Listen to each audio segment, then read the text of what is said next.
சாட்டை துறைமுருகன் என்ற அரசியல் சாக்கடை. இந்த வீரான மண்ணில இருந்து, இந்த வீரம் விளைந்த மண்ணில இருந்து நான் கேள்வி கேட்கிறேன், பதில் சொல்லியா?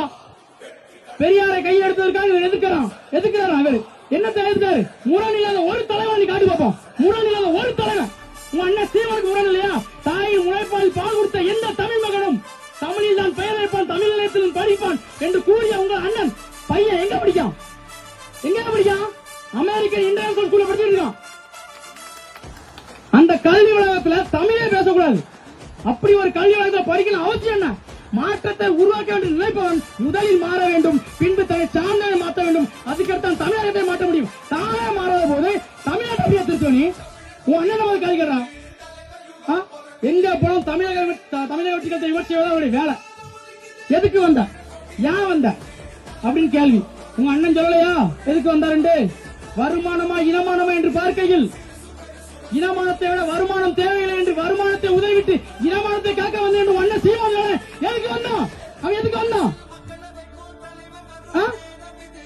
எடுத்துக்கொண்ட துறையில் தோல்வி அடைந்த இயக்குனர் அவரு.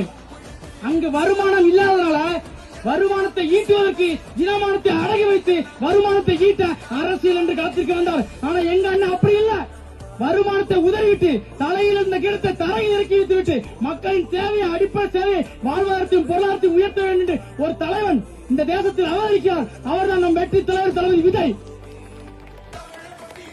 திரள்நிதி திரட்டி தன்னுடைய குடும்பத்தையும் உன்னுடைய குடும்பத்தையும் தன் வயிற்றையும் வளர்க்கும் உங்க அண்ணனுக்கு நீ விசுவாசியா இருந்தா 30 வருஷமா உழைச்சி 30 வருஷமா மக்கள் இயக்கத்துல இருந்து மக்களுடைய சொந்த பணத்தை மக்களுடைய தேவையை சேவை எங்க அண்ணனுக்கு நாங்க எவ்வளவு விசுவாசியா இருப்போம்.